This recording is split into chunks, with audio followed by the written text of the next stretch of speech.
Hey guys, welcome to episode 23 of the 1023 Diesel Shop Talk podcast.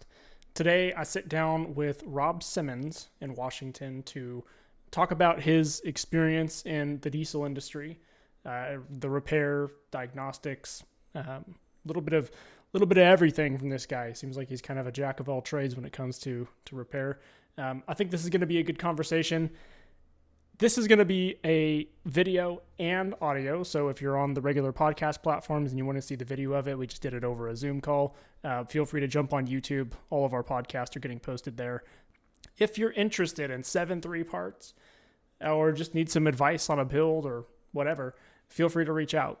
Our phone number is 1-833-773-1023. Sorry, I somehow messed up my own phone number. Or you can visit our website. It's 1023diesel.com.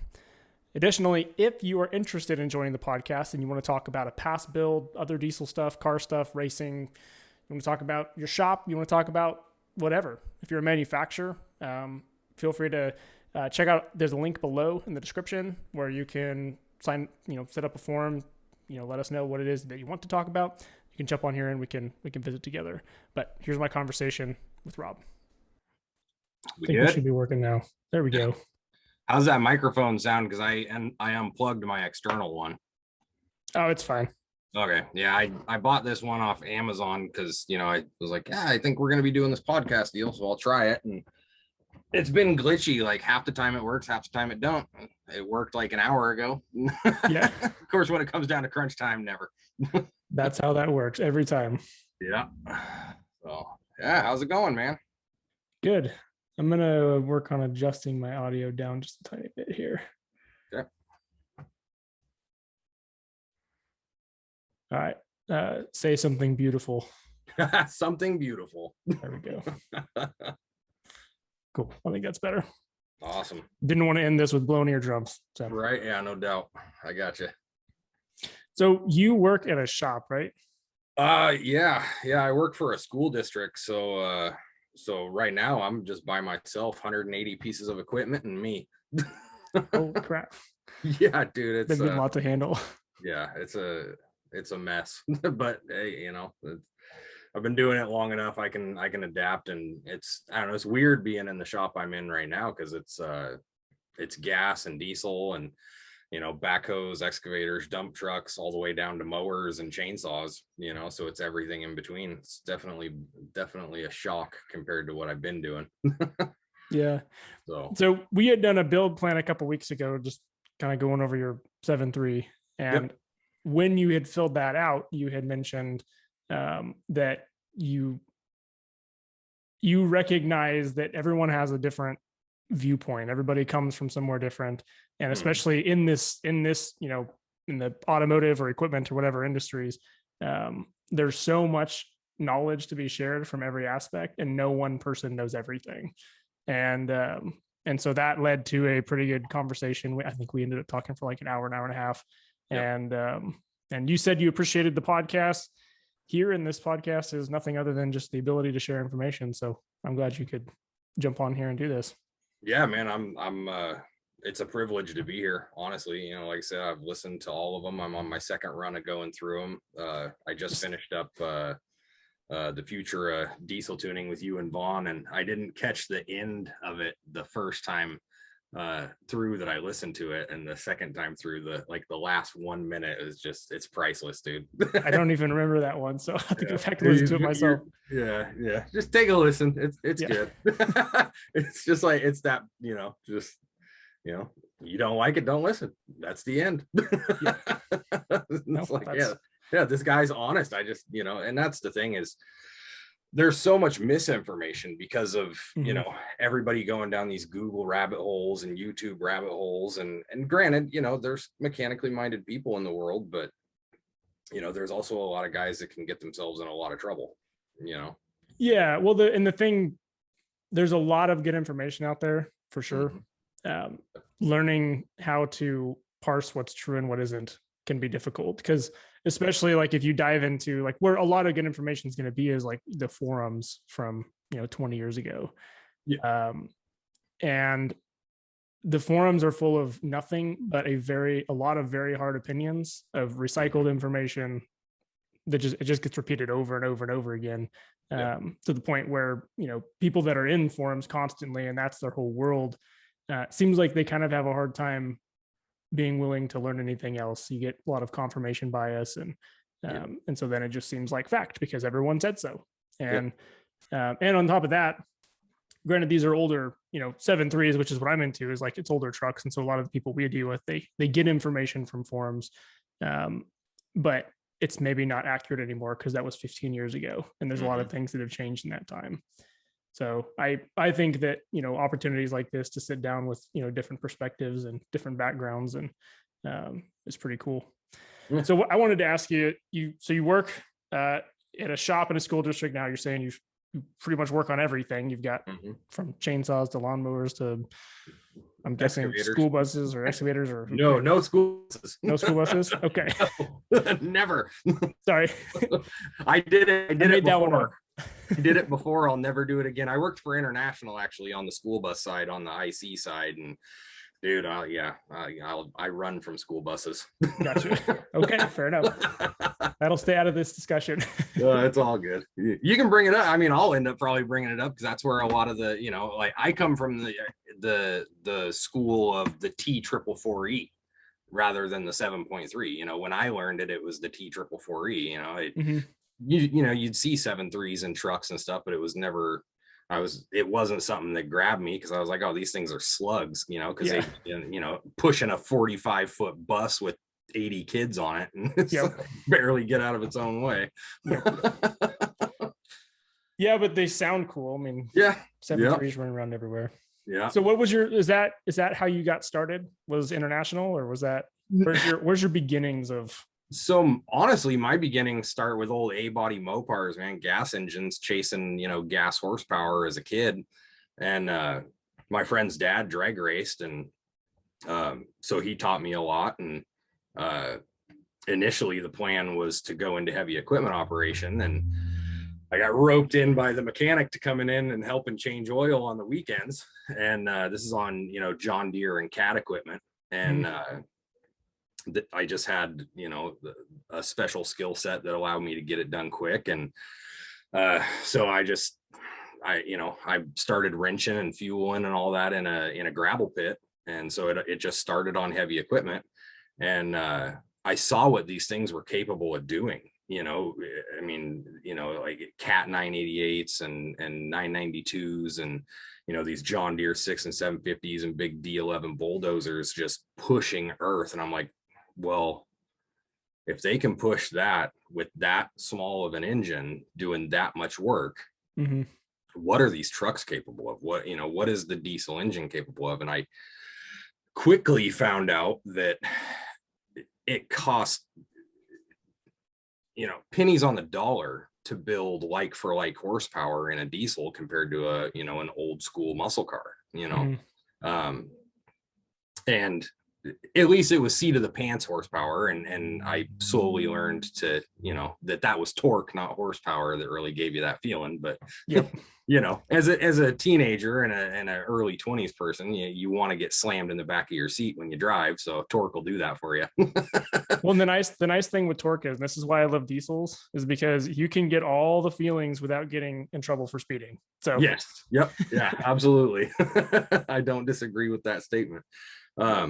So yeah, I just, I started off there and I messed around in a couple of gas shops and realized that the cap was really low financially. And, I was living on my own at a very young age.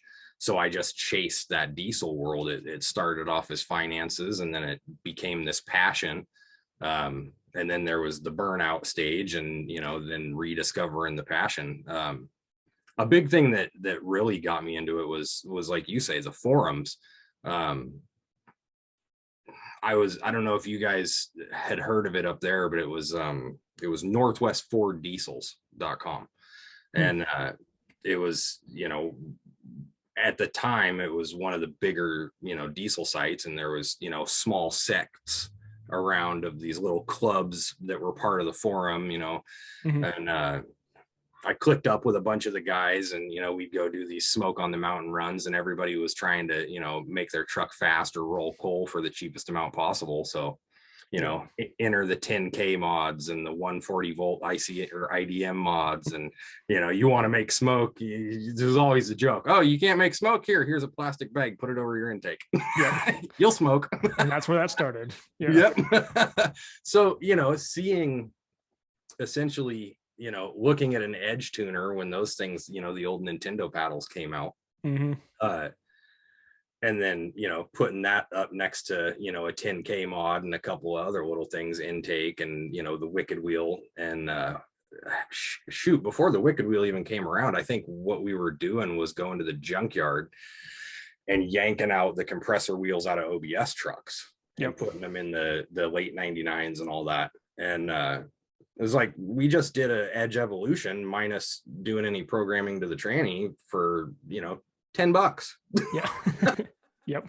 Like, yeah, when you're working on a budget, 7.3s were great. Yeah. And you get a little more response out of them, and it changes everything. Yeah. Yeah.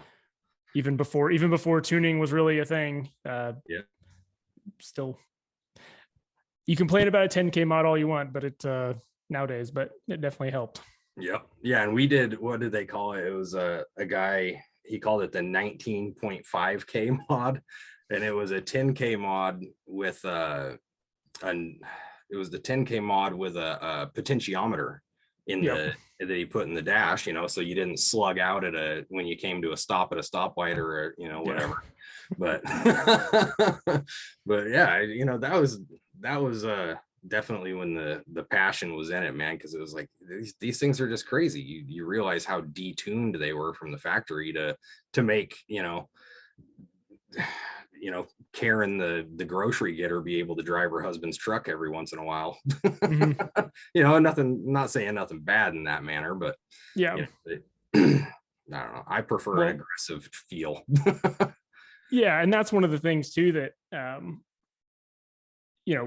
there we've got about 100 horsepower worth of potential on a stock Super Duty 7.3. It's like there's 100 horsepower about worth of fuel left in the injectors from the factory.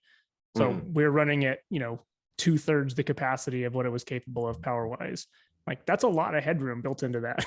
Yeah. And huge. I mean, that's the case with most diesels. You can usually get about half again as much power out of the thing with tuning and a few supporting mods. And that's so it's a lot more expensive once you get past the simple stuff, but it's a lot easier to make a big difference than it is on gas engines. Which makes it, they're just a lot of fun. They sound good.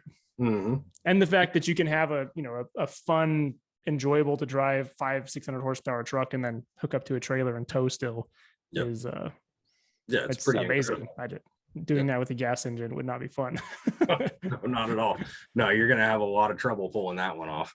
Yep.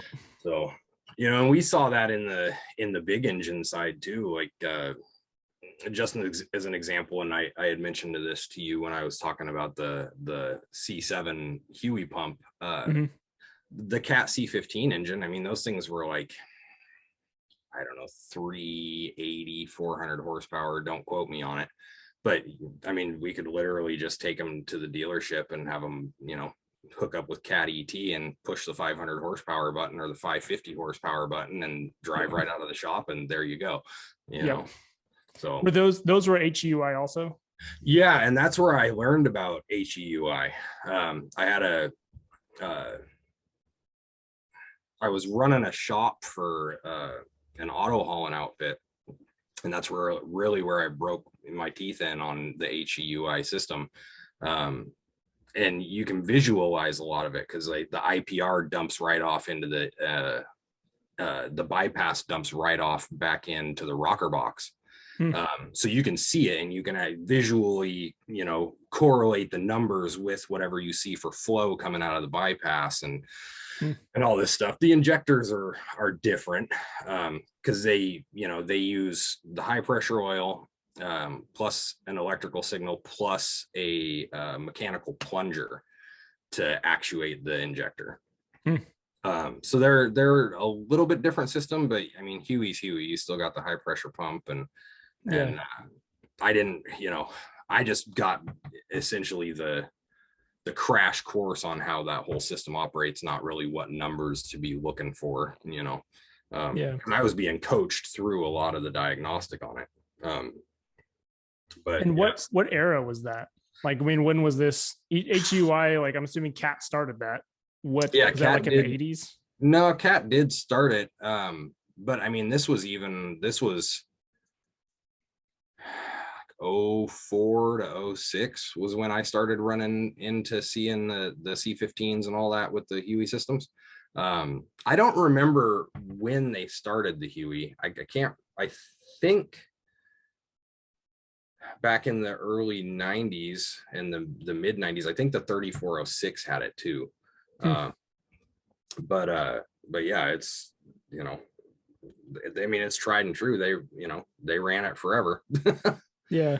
So It's kind of amazing, like that old technology is still so capable now. I don't remember exactly what the date was, but looking through the like some of the old binary files from like the calibrations on OBS trucks that were dated back in like the early 80s. Like I think it was really, like 84, 85 or some of the earlier ones we've seen. And it's like to think that these systems were being built then is kind of amazing. yeah. And then we can still, make use of them now. It's pretty incredible. Yep. Yeah, it's that, the guys before us, they're the ones who pioneered the whole thing. So and now we're just refining whatever we can wherever we can. Yep. So, but So on the question on the cats, is there some of them that they're HUI, but like the they don't have a separate high pressure oil pump? Do they have a separate high pressure oil pump? Is it driven by gear? Is it driven by the cam? yeah. Is it Yep. Yeah, it's gear driven. It's usually on the driver side of the engine. And then it'll be through shaft design typically, and it'll drive your transfer pump. And a lot of the Huey pumps they're not serviceable. So like the most you can do is maybe an ICP sensor, because that'll be external, but their IPRs, I've never been able to actually dive into one and completely tear it apart because it would void core. And so the IPR is all built internally into the pump. So basically it's like they built those on the smaller cats. It was, I think, like the third series of Huey pump. I think it was third series. It was a go or no go. It wasn't you sit here and spend forever trying to diagnose your numbers. Either your numbers are there or not. Or like you said, you see the flow or you don't. And then, yep. That make it a lot simpler. Yep, for sure. So, but yeah, there's a lot of that, and a lot of common rail stuff too. But I don't know. I prefer Huey. I like challenges. That's my thing. Because it keeps you fresh and keeps you thinking, and you don't drone out and just it breaks the monotony to have to always kind of think on your toes. And when you come to dealing with Huey systems, there's always something changing. So. Yeah, there's a lot to learn too. I mean, I'm not familiar with like the equipment side of things, but even with 7.3s, like trying to diagnose injector problems can be such a pain in the butt. I guess anything HUI, but when you don't really have any sort of data that tells you what's going on with an injector, what could be the issue with it, once you get past the simple, electrical side of things, it can be pretty hard. And like I actually we had a truck we had just put new injectors in, and it would not it wasn't stable below like 650 psi, which at idle, which is not ideal. I don't prefer to run ICP that high at idle. It's pretty rough. And but it was fine under load. Everything was fine. Didn't miss, didn't smoke, didn't have anything weird going on. And like trying to actually pinpoint an injector being a problem with something like that can be just such a pain in the butt. And like stuff you keep learning. I mean, one of the things we figured out with that one was just spending time just looking at data logs and running it. Was like, I a good way to diagnose an injector with a fuel slide problem was watching, like if you can watch mass fuel desired, everything is based on, your maximum, your quantity of fuel. When mass fuel desired is your control of, your pulse width and your ICP. Essentially, it's how much fuel is being injected. It's an arbitrary number, but applies to, whatever's underneath it. Mm-hmm. And so like watching mass fuel desired versus RPM, like versus ICP, and like if you can find stability with RPM, like if your truck is idling rough, like in this case it was, but RPM is not really, fluctuating, and you can watch mass fuel, and mass fuel sits stable, then you can pretty much guarantee it's going to be an injector problem. Because if fuel command is not moving, RPM is not moving, and you have rough or instability, then it has to be like a flow problem with an injector, right? And stuff like that. That like you can't just pull out a scan tool and be like, oh yeah, number 8. It's not that simple. Yeah. And it takes a pretty substantial failure window to get a 7.3, at least in my experience, to get a 7.3 to throw an injector code. I mean, it's got to be unless it's electrical, like hardly happens. Yeah. And that's interesting how you explain that, because the way I look at it is like the diagnostic tree. And so you actually just shared some information with me that helps me look at and with everyone else who's listening, is watching that mass fuel desired compared to RPM. And like you said, if you don't see it fluctuate, then you're dealing with an end of the line problem, not a before the line problem. Mm-hmm. So that's good information to know for sure. Yeah. And there's so much of that stuff that, it like you said, it makes it interesting for sure. And I'm not a mechanic. I don't claim to be one. There's way smarter people out there than me that are mechanics, but the chances I do get to actually get my hands dirty, which is not very often anymore. I do enjoy that. Yeah, for sure. And it seems like, listening to the things you've said on the podcast and the conversations you and Vaughn and some of the other guys have had, I didn't realize how much diagnostic knowledge you guys actually have as the tuning team. That's because we are everyone's mechanic. Over the phone. Yeah, for sure. And that's one of the hardest things to do is diagnose anything over the phone. Like I remember hearing one thing in one of the podcasts about we can't just magically fix an issue. If you can't provide us information, then we're just taking a best guess and keeping our fingers crossed, and if it works, it works. If it gets worse, then we back out a little bit. I get tired of guessing. I really don't guess anymore. I just tell people give me data or don't, but I can't help you. For guys who care, it makes your stomach turn having to take a guess. It really does. And that's where I'm at with it. If I can't be right, it's not ego. It's just, I don't want to see it again, to be honest. Yeah. I mean, I guess everybody's got stories and problems and whatever, but one of the things that it's like I get frustrated about is somebody will call and be like, hey, my truck is acting up, or it randomly died or whatever, and it threw a check engine light. What do you think it could be? It's not gonna, like, I could spend some time going through things with you, but it's not going to do any good. Read what the code is and then go from there. It's like, well, after I read the code, like what could it be? Like, what are the options? And it's like, we could spend all day going back and forth assuming what could be, but like start with the thing that's telling you what the problem could be. Like, there's no reason to waste our time with anything else. And that's hard, especially because a lot of people don't, like, they don't even know what that means. Like I don't have people aren't just walking around with, scan tools. Right. And that's where, like, even something as simple as like, you can go to, I don't know about down there, but anywhere up here, you can go to like an AutoZone or a Napa or O'Reilly's or whatever, and they'll at least just tell you what your codes are. Right. And that can be, at least a starting point to go from there. Then you can do some Googling. Maybe it's something simple. You can, take it to a shop and dig into it further if you need to. But if you have codes, like check the codes. Like that should be step one. Yep. Yeah, definitely check the codes. And if you have multiple, start upstream. And I see so many guys spin out on that. And I've fell victim to it myself. Mhm. You get more than one code and it's like, okay, well, where do I start? So, okay, I gotta, I'm going to speak on the gas side, just cause it's the most recent one I can think of. I got an O2 sensor code and a mass airflow code. Right. Mhm. And, I do a mechanical inspection. I've also got a broken exhaust manifold. Well, Yeah. it's the manifold, let's fix the manifold first, even though the mass airflow sensor is upstream.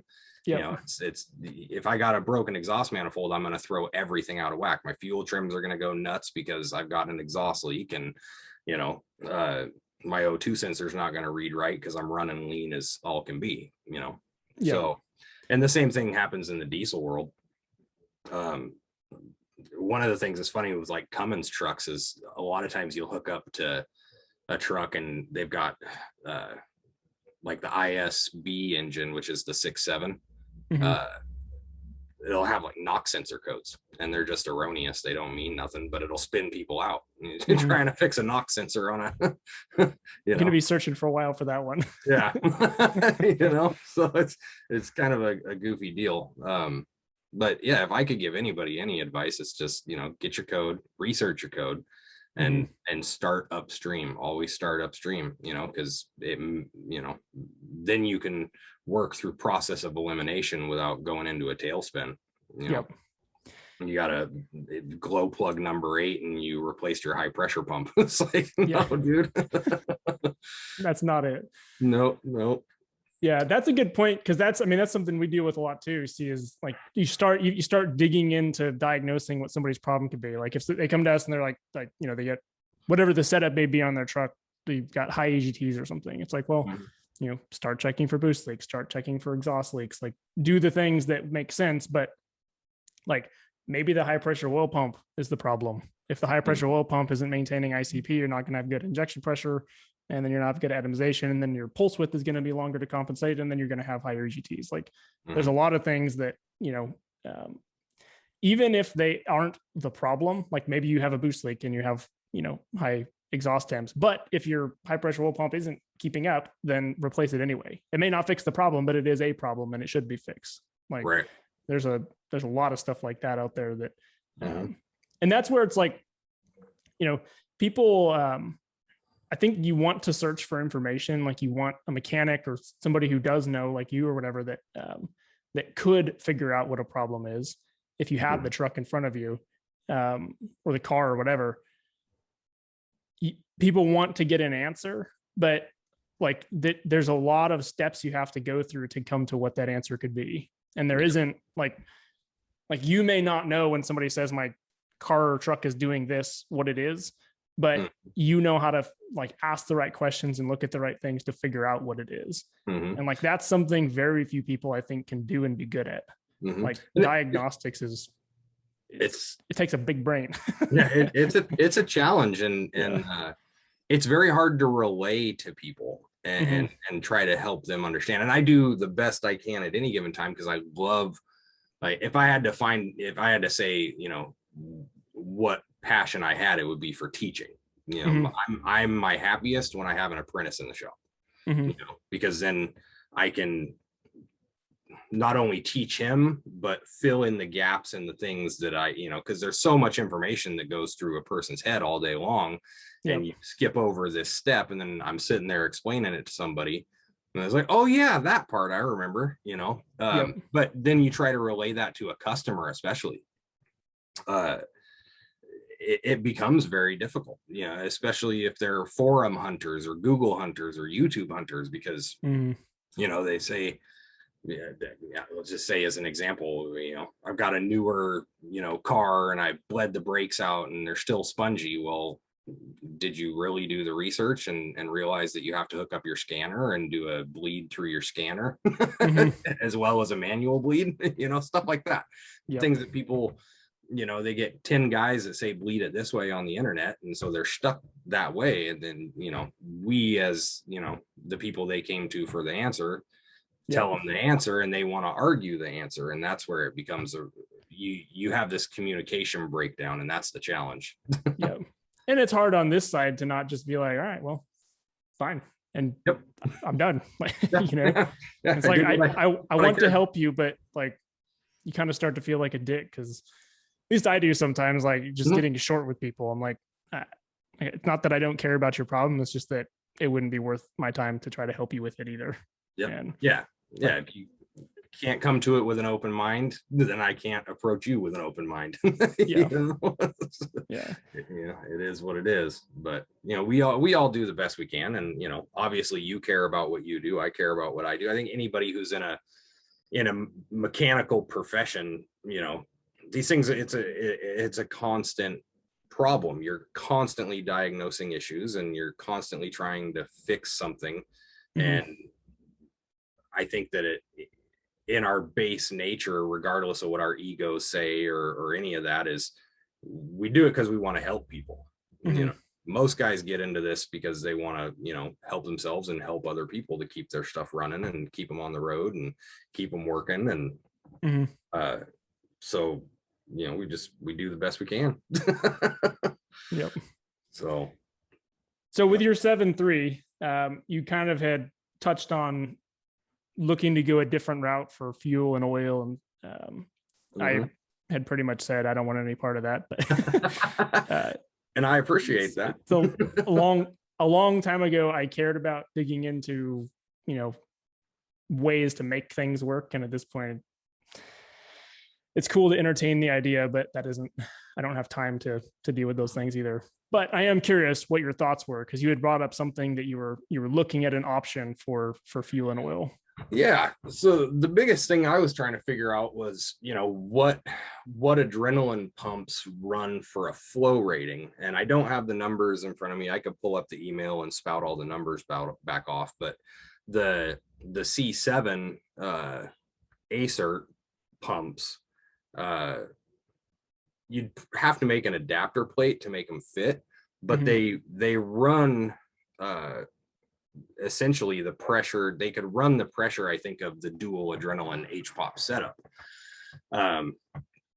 And they can, as far as my math goes, on a 6-cylinder. I'm not sure what the flow drop would be on a V8, but I was just thinking about it because we look at these irate twin fuel pump setups, and what is that, 444 Fab, I think, makes a pump setup, don't they? Yep. And I'm looking at it and thinking, well, this costs this, and then the dual adrenaline setup, so that I can run 600 horsepower efficiently, costs this, and it takes up this much room. Well, how could I kill two birds with one stone? And then I got to thinking about it and was like, well, maybe the C15 Huey pump and transfer pump setup would work, but I just don't think it would be a good fit size wise. The C7, you can kind of put it at an angle, and it's about a foot tall, somewhere in there. So you could lay it, you could potentially lay it against the passenger side if you built an adapter flange to not take up too much room. But their optimum range, like max, the peak range for flow and pressure and all that stuff, is at like 3,300 PSI or at 3,300 RPM. And I think we were talking about when if I did a 600 horsepower build, I wouldn't see that 600 till somewhere around that 3,000, 3,200 range, if I'm correct. So I was like, well, I don't need peak until I get to that range, and I can get it at 33. So it would land right about there. And mainly it was just, I was looking at it for space savings and serviceability, because I could go to any cat dealer at any given time and they're going to have a C7 Huey pump and transfer pump on the shelf. And the Huey pumps go bad, don't get me wrong. They go bad from heat a lot. Yeah. I mean, you'd probably go through a Huey pump probably once every 5 years, I would say, if I had to be honest about it. But it would be easy to get and I wouldn't have to wait for it. Yeah. And along with that is trying to figure out, since we talked about turbos, I've been really wrestling with the idea of compound turbos. So if I could just do one pump, then it could make my routing for my, my compound turbo setup easier, instead of trying to get around 2 adrenaline pumps and all that. But I haven't seen, when you look for compound turbos, it's very hard to find any good pictures of compound turbos that aren't like stock images or these really weird setups. Yeah. There's several guys. Are you on Facebook at all? I'm not a social media guy. Good choice. That was good on you. I was, and then I left, and then I came back. So sad for me. But there's a few guys that have done pretty sweet, nice, clean compound kits. But most times, you said you would, if you went that route, you would mount the pump on the passenger side of the engine. Well, it would. Yeah, the Huey pump's essentially right there in the valley. Okay. And so it would mount to that same spot, with an adapter plate and probably a little bit longer stub shaft off the front of the pump. Gotcha. But you can clock that pump to like 30 or 40 degrees or something like that and still get efficiency. It's a piston pump, so you might wear one side of the cylinder walls, but you can lay it to the side and get clearance, so if I needed to route something a different way, I could choose to clock it when I build an adapter plate. I could lay it to the alternator side, or I could lay it to the AC pump side. Gotcha. I would be interested to see that work. I wouldn't want to tune the truck, but yeah, it sounds like fun. Yeah. And that's kind of what I was wondering, is like, well, he made a good point by saying, we did that years ago, playing with all these different things that work, but it's just easier to go with the stuff that sometimes it's less of a headache to go with the stuff that people are already making. If you're that scared and paranoid about losing a pump, you spent enough to buy 2, buy a third one. Yeah. keep it on keep it on the shelf. Whatever. I did run a calculation for you. You had said, I was just looking at the email here. I think you had said that the pump, like max flow, is like 58 gallons an hour, I think, something like that for the fuel pump side. I think so.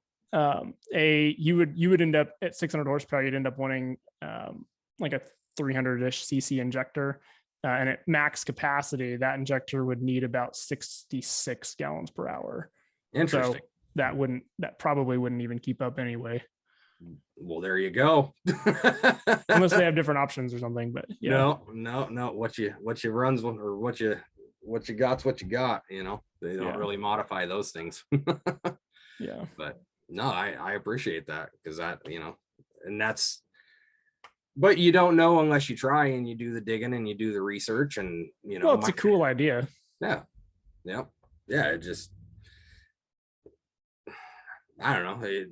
This is the first time I've decided to really go big on a diesel. So it's like, oh, let me try this option, check this option out, do this, do that. And I want to make sure that what I put on there, I'm not straining it.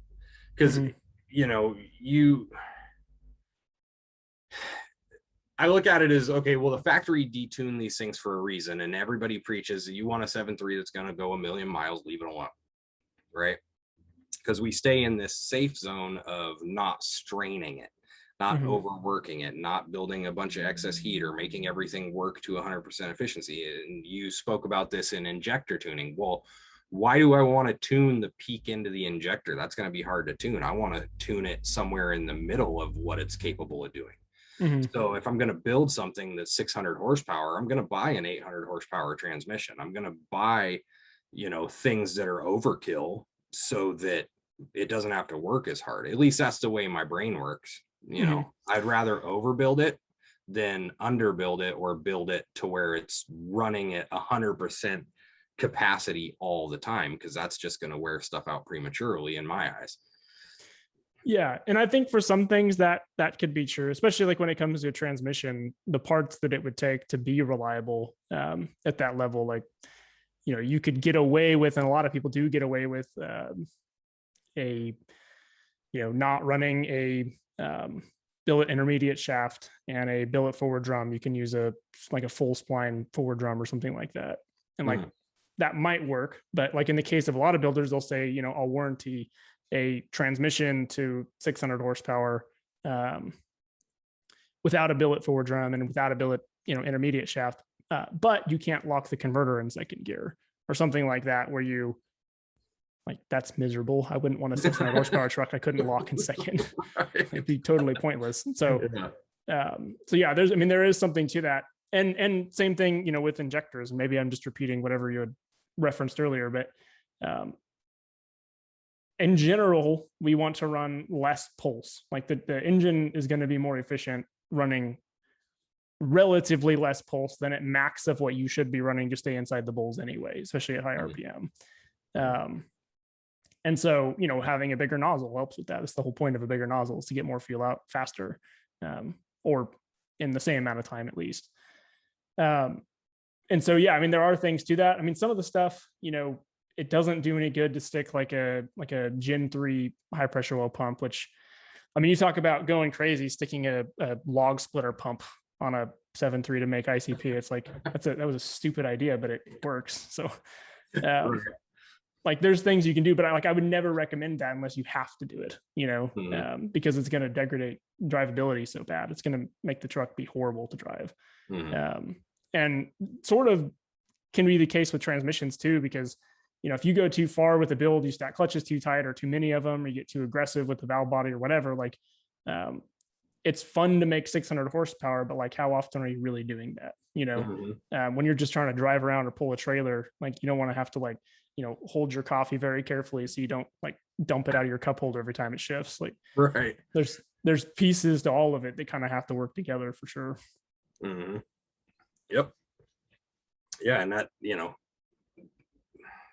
I guess in the long term, I want to see that drivability be, consistent. I don't expect it to be, like, mom's minivan, but I want it to be consistent. I want it to last. So yeah, exactly that, build that train, at the very least, build the tranny up. I was going to say something that was relatable to what you were saying, but I can't remember what it was. Yeah. Well, and that's, one of the things that's kind of hard, I think, for people to choose is just the right stuff. But the big, like one of the things I think that people don't realize is like the more power you want to make, it's going to require a bigger turbo to get there, especially when you don't have like, variable geometry turbos. Right. And the bigger turbo you have, the worse it's going to drive, because you can't have power without air. And like your injectors make power, like fuel makes power. But air, your turbo determines like where that's going to be. And the bigger turbo you have, the higher RPM it's going to be, and then it's not going to drive good either.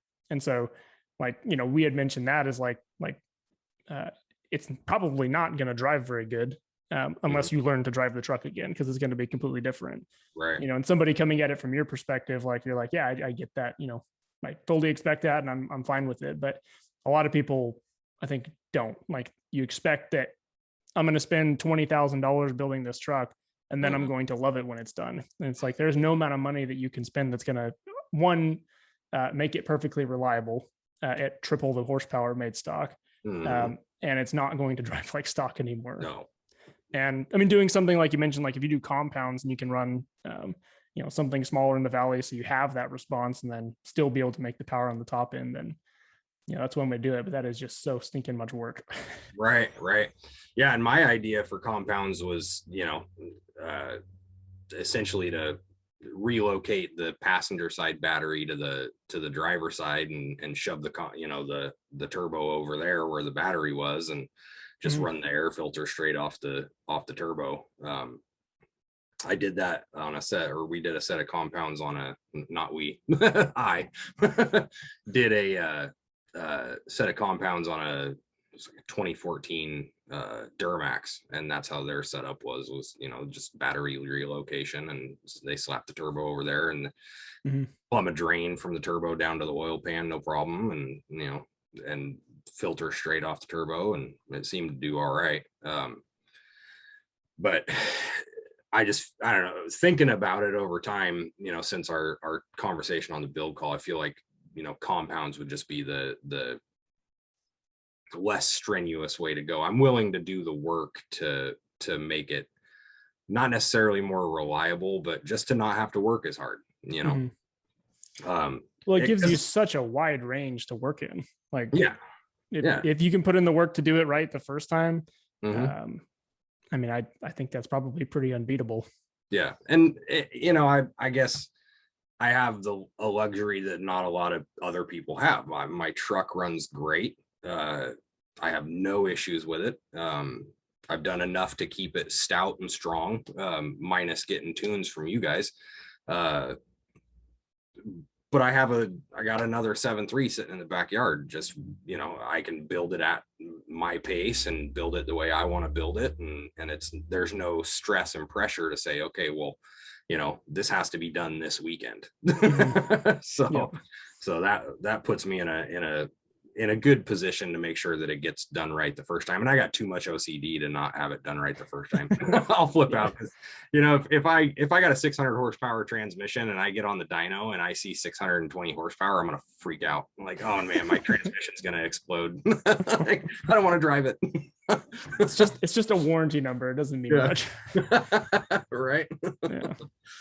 So my first 7.3 was a stock. I ran it on a stock transmission with a shift kit and a converter with 35200s and a 76 mil charger for. It never actually did broke. We just built a new transmission for it. It never actually failed.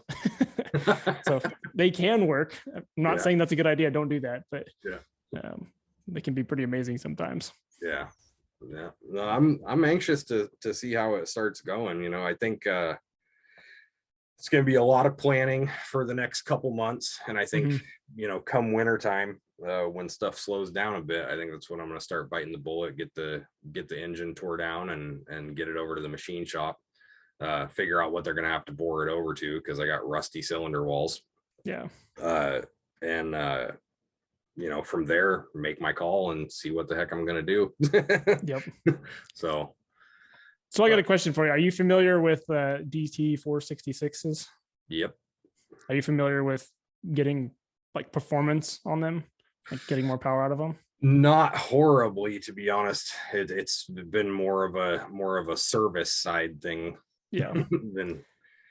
Well, I haven't been on either side of it. My brother's got a dump truck with one. He texted me the other day and he's like, dude, I hate this thing. I can't pull out in traffic. It's so stinking slow. And I know they're basically a 12 valve. I mean, it's like essentially the same thing, but I was like, well, I'm going to talk to a guy that might know. So I'll ask him. No, I'll get you the information because I know a guy. Yeah. I know two guys who've actually done some high horsepower builds with DT 466s and know a lot about the pumps and all that stuff. But yeah, for me, it was more always in the service side of things. We got in trouble if we did anything to make them go fast because it void warranty. Yeah. Well, now I have to know, because we're coming up close to an hour here, but I do want to know, why do you hate school buses so much? They're a nightmare to work on, and I got kids. I love kids. So that's the disclaimer. But when you got to like lay down in the stuff, like on the rear engine buses, when you got to work on an engine half in the bus and half out of the bus, and you're laying down in all the stuff that kids, leave in buses. Kids are gross. Yeah. It just comes with, we all were. Yeah. So it just tight confines. It's a pain in the neck, Conventionals aren't so bad, but the rear engines, especially the 7.3s, were absolutely very, very hard to work on. Yeah.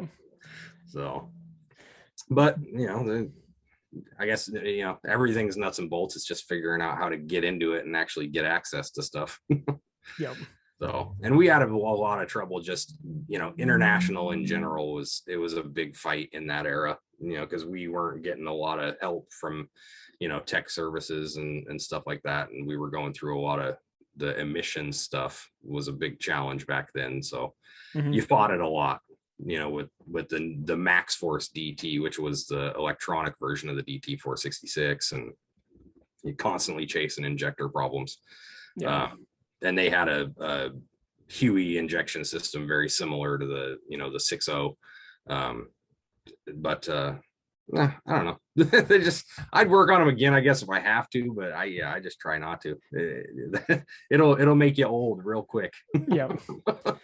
I don't know. I honestly don't know how people can be a mechanic all the time anyway. That's like, yeah, it wasn't what I figured I'd be doing, but yeah. you run with what you know and you're good at. So for me, I do everything I can to try to find diagnostic work and transmission building and engine building. If I can get it on a bench, that's when I'm happy. Yep. So do you do a lot of transmission or engine builds? I do, yeah, engine builds I've done Cummins 8.6 liters, Cummins M11s, big cam 350s. I've done probably 10 Duramaxes, more 6.0s than I can shake a stick at, a couple 7.3s, some 5.9s, and some 3406s. As far as transmission stuff, I've messed with a little bit of automatic, mainly 13 speeds, 18 speeds, big stuff like that. But yeah, that's fun stuff, man. And the 4R100, I would build that myself, but after doing the reading, I can't, because I can't do the machining. And from what I understand, there's quite a bit of machining involved in making a 800 horsepower transmission. Yeah. So I'll leave that to the professionals. Yeah. Well, and it's not just cut and paste parts, but I do know, like, my business partner, he does a ton of trans builds, and he does a lot of machining too, and he can put like kits together for whatever you want. So nice. I'll have to get you guys in touch, and if there's something you ever want to dig into, he'd probably be the guy to talk to.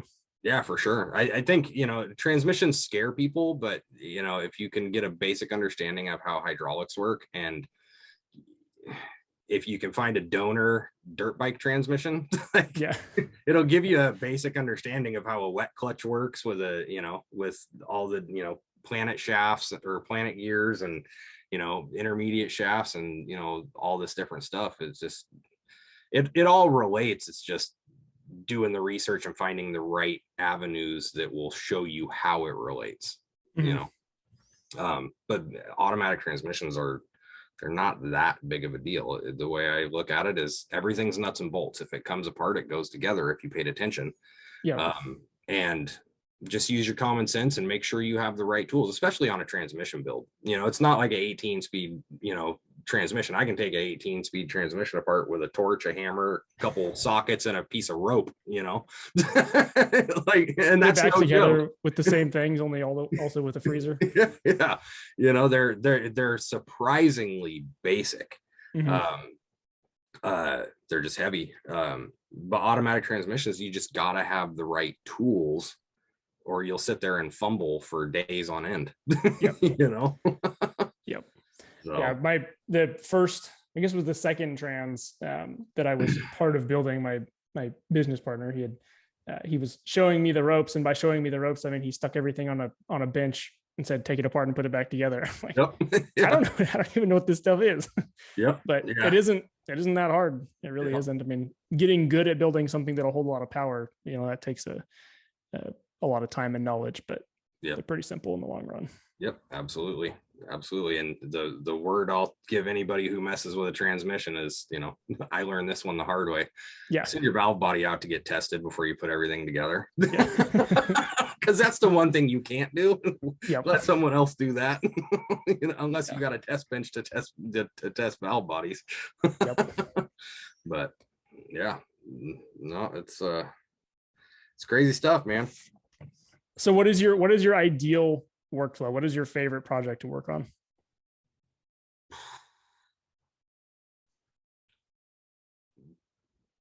A diagnostic and electrical, especially when they, when they coincide together. That's where I go. It's there's a few freaks like you out there, I guess. Yeah. Yeah. And I used to hate it, but I just, you get into this, you can get into a zone if you work at the right shop where there, you got to have some pressure to keep you motivated and keep you moving. But if you have, supervisors and service writers who know what it takes to diagnose complex electrical issues like multiplexing, and when you've got a lab scope and you're dealing with multiple signals going down the same line. You know, it's there's something about it, man. It's just, if you can figure that out, like you said, there's not a lot of people that can do it. So it's pretty satisfying. It's pretty satisfying Yeah. to say, hey, I figured that out, you know. Yeah. Yeah, we've dealt with it many times. I mean, we've had a lot of vendors in the heavy equipment world. We get a lot of vendors who, you know, we upfit buses with certain things, and you know, it worked in their shop when they designed it, and they designed 1,000 of these things, and then we go to put it on our bus and it doesn't work, you know, or we go to put it on our piece of equipment and it doesn't work, you know.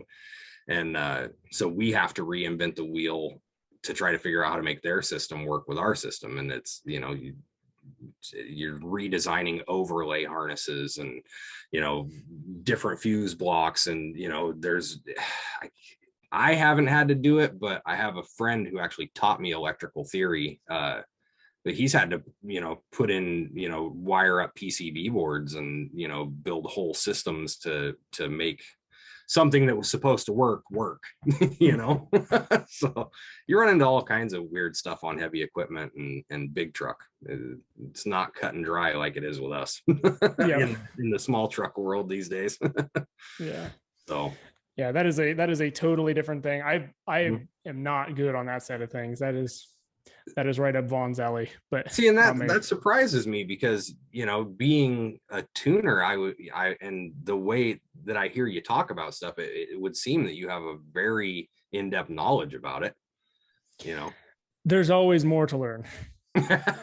Yeah, absolutely. I will fully admit I'm not great at anything. I'm just a little bit okay at a lot of things.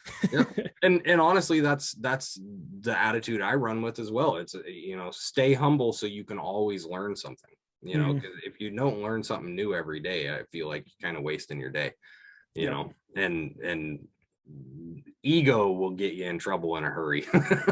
I learned that one, you know, in my younger years, you know, wrenching, you know, but yeah, you just stay humble, and you stay willing to learn at all times, and you're good. And like I've told you on the phone during the build call, is like, all that knowledge is found in between the lines. You know, this is where you can figure out your own route of going about fixing that problem, you know. So that's where you learn, and the people who are teaching you learn. Because if you shut down somebody's idea, you lose the option of figuring out a different way to do it yourself. So, but right on, man. I got to cut this thing off. So it's all good. Hey, I definitely appreciate your time. It's been an awesome chance to talk to you. So hopefully we can do it again sometime. Absolutely.